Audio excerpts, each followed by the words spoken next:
మనం చూస్తూనే ఉన్నాం మార్వాడి గో బ్యాక్ అనే నినాదం గురించి. సో దాంతో మీరు ఏకీభవిస్తారా? లేదమ్మా, ఏకీభవించట్లేదు. ఏం చెప్తారు, మీ ఒపీనియన్ ఏంటి? భారతదేశంలో పుట్టిన ప్రతి ఒక్క భారతీయుడు కూడా భారతదేశ భూభాగంలో ఎక్కడైనా బతికే హక్కు రాజ్యాంగం కల్పించింది. నువ్వు ఇక్కడ వచ్చి ఉండకూడదు, నువ్వు ఇక్కడ వచ్చి ఉండకూడదు అనే భావం తప్పు. అట్లా కనుక మార్వాడి వాళ్ళు ఇక్కడ వదిలి వెళ్ళిపోవాలన్న పక్షంలో మార్వాడి కంటే ముందు కూడా చాలా మంది వెళ్ళిపోవాల్సిన వాళ్ళు ఉన్నారు ఇక్కడి నుంచి. యాక్చువల్లీ మార్వాడి వాళ్ళకంటే ముందు కూడా ఒకవేళ వాళ్ళు వెళ్లాల్సిన పరిస్థితి మనం అడిగేటైతే వాళ్ళకంటే ముందు వెళ్ళిపోయాల్సిన వాళ్ళు కొన్ని వేల లక్షల కోట్ల మంది ఉన్నారు. ఎగ్జాక్ట్లీ. సో మార్వాడి వాళ్ళు ఇక్కడి నుంచి వెళ్ళాలనే మాట 100కి 100 నేను ఏకీభవించట్లేదు. మన రాజ్యాంగం ఆ హక్కు కల్పించింది. భారతీయుడు, ప్రతి భారతీయుడు భారతదేశ భూభాగంలో కాశ్మీర్ నుంచి కన్యాకుమారి వరకు ఎక్కడైనా బతికే హక్కు మన రాజ్యాంగం మనకు కల్పించింది. ఇది ఎవరో కొంతమంది వాళ్ళ స్వలాభం కోసం, అంటే వాళ్ళ అవసరాల కోసం పొలిటికల్ మైలేజ్ గురించి మాట్లాడే మాటలు కావచ్చు. దాని గురించి నేనేం చెప్పలేను, కానీ ఆ భావం మటుకు కరెక్ట్ కాదు. భారతీయులందరూ ఒకటే. జై హింద్. అంటే ఈ ఉద్యమాన్ని రాజకీయ కుట్రగా చాలా మంది స్టార్ట్ అయింది రాజకీయం వల్ల అయినా కాకపోయినా దీన్ని రాజకీయ వేత్తలు అవకాశంగా తీసుకొని వాళ్ళ పబ్బం గడుపుకోవటానికి ప్రయత్నిస్తారు. ఎలాగో వచ్చింది ఉద్యమం, దాన్ని మనం ఎందుకు ఉపయోగించుకోకూడదు అని దాన్ని యూజ్ చేసుకునే వాళ్ళు ఖచ్చితంగా యూజ్ చేసుకుంటారు. 100కి 100 యూజ్ చేసుకోవడానికి ప్రయత్నిస్తారు. ఇంకో క్వశ్చన్ అంటే సార్, బీజేపీ వాళ్ళు నార్మల్ గా ఫస్ట్ మార్వాడీస్ ని గో బ్యాక్ అనే ముందు రోహింగ్యా ముస్లిమ్స్ ని గో బ్యాక్ అని ఎందుకు మీరు ప్రశ్నించట్లేదు అని చెప్పి క్వశ్చన్ చేస్తున్నారు. దాని గురించి నేను ఆల్రెడీ మీరు అడిగేదానికంటే ముందే సమాధానం ఇచ్చాను. ఏమి ఇచ్చాను? ఒకవేళ వీళ్ళు కనుక వెళ్లాల్సి వస్తే వీళ్ళకంటే ముందు వెళ్లాల్సిన వాళ్ళు లక్షల కోట్ల మంది ఉన్నారు భారతదేశంలో. దట్ మీన్స్ వాళ్ళు ఎవరైనా కానివ్వండి, వీళ్ళకంటే కనీసం రాజస్థాన్ వాళ్ళు మన దగ్గర వచ్చి బతకడానికి రాజ్యాంగం హక్కు కానీ ఎక్కడెక్కడి నుంచో వచ్చి ఇక్కడ బతకడానికి హక్కు కల్పించట్లేదు. అలాంటి వాళ్ళకి కూడా మనం సరేలే అని ఇగ్నోర్ చేసి బతకనిస్తున్నాము. అలాంటప్పుడు వీళ్ళ వినటం నాకు కరెక్ట్ అనిపించదు. ఎవరి భావం వాళ్ళది. I feel it is not correct. ఇప్పుడు ఈ ఉద్యమం వల్ల హిందూ సమాజం విచ్ఛిన్నమయ్యే అవకాశం ఏమైనా ఉంది అంటారా? ఖచ్చితంగా ఉంటుంది. ఇప్పుడు రేపు ఇక్కడి నుంచి ఎవరైనా ఇక్కడికి వెళ్తారు, వాళ్ళు అడుగుతారు తప్పకుండా, మీరు వాళ్ళని వెళ్ళమన్నారు ఇక్కడి నుంచి కదా, మీరు ఇప్పుడు ఇక్కడ వచ్చి ఎట్లా బతుకుతున్నారని వేరే వాళ్ళు మన కూడా క్వశ్చన్ చేస్తారు. ఖచ్చితంగా ఇక్కడ నుంచి వీళ్ళని వెళ్ళిపోమంటే గుజరాత్ లో కూడా ఇక్కడ నుంచి వెళ్ళి, గుజరాతే కాదమ్మా, గుజరాతే కాదు, రేపు నేను బతుకు తెరువు కోసం కలకత్తా వెళ్తాను, వాళ్ళు మీరు గుజరాత్ వాళ్ళని వెళ్ళిపోమన్నారు కాబట్టి మీరు ఇక్కడ ఎట్లా వచ్చి బతకారు, వాళ్ళు డెఫినెట్లీ అడుగుతారు మనని. కాబట్టి ఈ భేదభావం అన్నది, ప్రాంతీయ భేదభావం ఏదో కన్వీనియంట్ గా ప్రతి వాళ్ళు భాషా ప్రాతిపదిక మీద డివైడ్ అయింది, కానీ భారతదేశము టోటల్గా విచ్ఛిన్నం కాలేదు. భారతదేశం మొత్తం అల్టిమేట్లీ ఇండియా ఈజ్ వన్. భారతదేశం ఒకటి. ఎక్కడైనా బతకండి, నీకు అవకాశం వచ్చో బతకండి. దానికి రాజ్యాంగమే ప్రాతిపదిక కల్పిస్తుంది. దానికి వ్యతిరేకంగా మాట్లాడటం అన్నది నాకు కరెక్ట్. ఈ ఉద్యమాల వల్ల ప్రజలకి అంటే ఉంది అంటారా? ఏ ప్రజలకి ఏ లాభము ఉండదమ్మా. ప్రజలకి దీని వల్ల, ఇలాంటి ఉద్యమాల వల్ల ఏ లాభము ఉండదు. ఏ లాభము ఉండదు ప్రజలకు దీని ఉద్యమం వల్ల. సో మనము మార్వాడీస్ ని గో బ్యాక్ అనే ముందు రోహింగ్యా ముస్లిమ్స్ ని గో బ్యాక్ అని అనడం లేదు అని చెప్పి చాలా మందికి పొలిటికల్ పరంగా కూడా ప్రశ్నిస్తూ ఉన్నారు. దానికి మీరు ఎలా ఏకీభవిస్తారా? ఎగ్జాక్ట్ గా మేడం, ఇప్పుడు ఏదో ఇష్యూ వచ్చింది, అదే షాప్ దగ్గర కాబట్టి ఏదో ఇష్యూ వచ్చింది. ఆ ఇష్యూ నువ్వు PS లో వెళ్ళి క్లియర్ చేసుకో, CCలో వెళ్ళి ఎవరిది యాక్చువల్గా ఎవరి మిస్టేక్ అనేది క్లియర్ చేసుకో. గుజరాత్ ఈస్ గో బ్యాక్ అనే దానికి దీనికి సంబంధం లేదుగా. ఎగ్జాక్ట్లీ PS లో ఉన్నాయిగా సొల్యూషన్. దానికి కేసు పెట్టుకో, దానికి కావాల్సిన సొల్యూషన్ తీసుకో.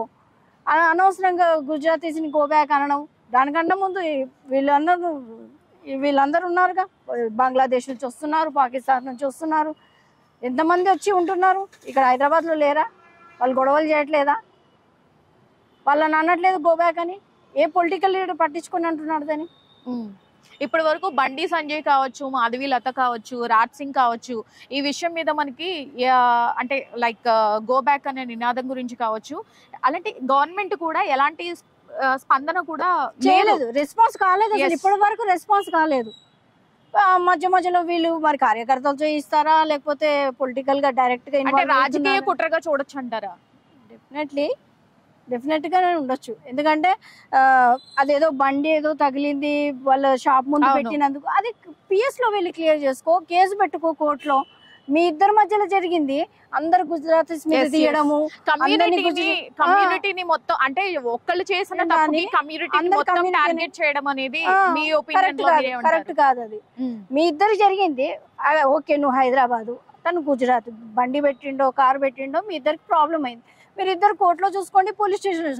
అందరు గుజరాతీస్ కి, అందరు హైదరాబాదీలకి, అందరు తెలంగాణల వరకు కాదు, సంబంధించింది కాదు. అంటే వాళ్ళు ప్రశ్నించే ప్రశ్న ఏంటి అంటే ఇక్కడ మార్వాడీస్ ఆక్యుపేషన్ ఎక్కువైపోయింది, ఇక్కడ అంతా కూడా మార్వాడీస్ వాళ్ళకు ఇక్కడే సంపాదించుకోవాలి, మాకు ఉపాధి రావడం లేదు, మాకు ఉపాధి పోతుంది అన్న బాధ కూడా వ్యక్తం చేస్తూ ఉన్నారు. దాని గురించి మీరు ఏం చెప్తారు? హైదరాబాద్ లో నువ్వు కూడా పెట్టుకో, షాప్ పెట్టుకో, నువ్వు కూడా వాళ్ళ కాంపిటీషన్. అందరూ వాళ్ళే ఆక్యుపై చేస్తే మాకు ఎక్కడ ఫెసిలిటీ ఉంది అని చెప్పేసి కూడా వాళ్ళు బాధ అంటే ఉద్యమంలో వాళ్ళ బాధ వ్యక్తం చేస్తున్నారు. దానికి మీరు ఏమంటారు? అట్లా అంటే మరి నువ్వు కూడా ఇంకా వాళ్ళ కాంపిటీషన్ గా పెట్టుకొని నువ్వు కూడా వాళ్ళ కాంపిటీషన్ ఇయ్యి. ఏ దానికైనా కాంపిటీషన్ ఉంటదిగా, నువ్వు కూడా నీకు వాళ్ళ సరిగా ఉంటది కదా. ఎగ్జాక్ట్ గా ఒక షాప్ పెట్టారంటే నువ్వు కూడా పక్కన పెట్టు, నీకు కెపాసిటీ ఉంటే. లేకపోతే వాళ్ళని పెట్టుకొని మమ్మల్ని పర్చేస్ చేసుకుంటాం మేము. కానీ దౌర్జన్యంగా మార్వాడీస్ అనేది ఒక చిన్న ఫస్ట్ ఇష్యూ అక్కడ అది కాదు, ఫస్ట్ ఇష్యూ అక్కడ అది కాదు. మార్వాడీస్ అంతా వచ్చిర్రని నీకు జరిగింది, బండి అడ్డం పెట్టిండు తీయలేదనే ఉంది, అదే చేసుకోవాలి. కానీ మార్వాడీస్ అందరిని అనడం కరెక్ట్ కాదు. వాళ్ళు షాపులు పెట్టుకుంటే వాళ్ళ కెపాసిటీ ఉంది, వాళ్ళు బతకడానికి వచ్చిరో మనల్ని బతికించడానికి వచ్చిరో తెలీదు, మేము పర్చేస్ చేసుకుంటున్నాము అంత మాత్రాన వాళ్ళని అందరిని వెళ్ళిపోమనడం కరెక్ట్ కాదు. ఫైనల్ గా ఈ ఉద్యమం అంటే లైక్ గో బ్యాక్ అనే నినాదంతో మీరు ఏకీభవిస్తారా? No madam. ఓకే అండి. మేడం, యాక్చువల్గా ఇప్పుడు మార్వాడీస్ ఉద్యమం అయితే జరుగుతుంది, గో బ్యాక్ అనే మార్వాడీస్ నినాదం జరుగుతుంది. దీన్ని మనం కమ్యూనిస్టుల ఉద్రిక్తతగా చూడొచ్చా, లేకపోతే రాజకీయ కుట్రగా చూడొచ్చా? మీ అభిప్రాయం ఏంటి? నా అభిప్రాయ ప్రకారం ఇది రాజకీయ కుట్రగానే పరిగణించవచ్చు మేడం. ఎందుకంటే మార్వాడీలు ఇక్కడ కాకుండా అన్ని ప్రాంతాలల్లో వాళ్ళ తెలివికి మేరకు వాళ్ళు పని చేసుకుంటున్నారు. వాళ్ళ రాష్ట్రాలలో కూడా మన వాళ్ళు వెళ్ళి పని చేసుకుంటున్నప్పుడు వీళ్ళని గో బ్యాక్ అన్నప్పుడు వాళ్ళని కూడా గో బ్యాక్ అనాల్సి వస్తుంది. అలాంటప్పుడు ఇప్పుడు ఉద్యోగాల పరంగా చూసుకున్నా కూడా మన మెరిట్ని బట్టి మనకు ఉద్యోగాలు సంపాదించుకుంటాం తప్పితే గవర్నమెంట్ ఇచ్చే జాబ్లల్లో ఎవరు ఎంత ఇన్ఫ్లుయెన్స్ యూజ్ చేసినా మన మెరిట్ మీద కూడా డిపెండ్ అయి ఉంటుంది మేడం. ఇప్పుడు వాళ్ళు వచ్చి ఇక్కడ మనకంటే చాలా అభివృద్ధి చెందుతున్నారు అనే వర్షన్లో పంపిస్తున్నామే తప్పితే ఇంకో విధంగా కాదు. అట్లాంటి వాళ్ళ రాష్ట్రాలలో కూడా మన వాళ్ళు వెళ్ళి బ్రతుకుతున్నారు. వాళ్ళని ముందు గో బ్యాక్ తెచ్చుకున్న తర్వాత మనం గో బ్యాక్ అనడం మంచిది అనేది నా ఉద్దేశం మేడం. ఇది రాజకీయ పరంగానే చూడడానికి ఆస్కారం ఉంది. ఇప్పుడు మీరు ఏదో అన్నారు కదా, ఆ విధంగా అనేది అయితే నాకు ఎక్కడ అనిపించట్లేదు. రాజకీయ పరంగానే వాళ్ళ అభివృద్ధి చెందాలని వేరే వాళ్ళని తొక్కే ప్రయత్నమే తప్పితే వాళ్ళ తెలివితో వాళ్ళు ఏదో బ్రతుకుతున్నారు కాదు అనుకుంటే అంతకు మించి మనం బ్రతకడానికి ట్రై చేయాలి. కానీ వాళ్ళు ఏదో మంచి అది ఉన్నారు కదా అని చెప్పేసి వాళ్ళని గో బ్యాక్ అనడం కరెక్ట్ కాదు మేడం. అంటే ఒక తప్పు ఎవరో ఒక తప్పు చేస్తే మొత్తం కమ్యూనిటీని గో బ్యాక్ అనడం అనేది కరెక్ట్ కాదు అంటారు? Yes madam. మేడం, ఇంకొకటి ఏంటంటే హిందూ సమాజంలో అంటే ఈ ఉద్యమాల వల్ల విచ్ఛిన్నం అయ్యే ఛాన్సెస్ ఉంది కదా, అంటే లైక్ ఐక్యత అనేది మిస్ అయ్యే ఛాన్సెస్ ఉంది కదా, దీని గురించి మీ అభిప్రాయం ఏంటి? మేడం, ఎక్స్పెషల్లీ భారతదేశం అంటేనే సమైక్య భారతదేశము. ఈ భారతదేశానికి సంబంధించిన కాన్స్టిట్యూషన్ ని చూసి వేరే కంట్రీస్ ఈర్షపడతారు.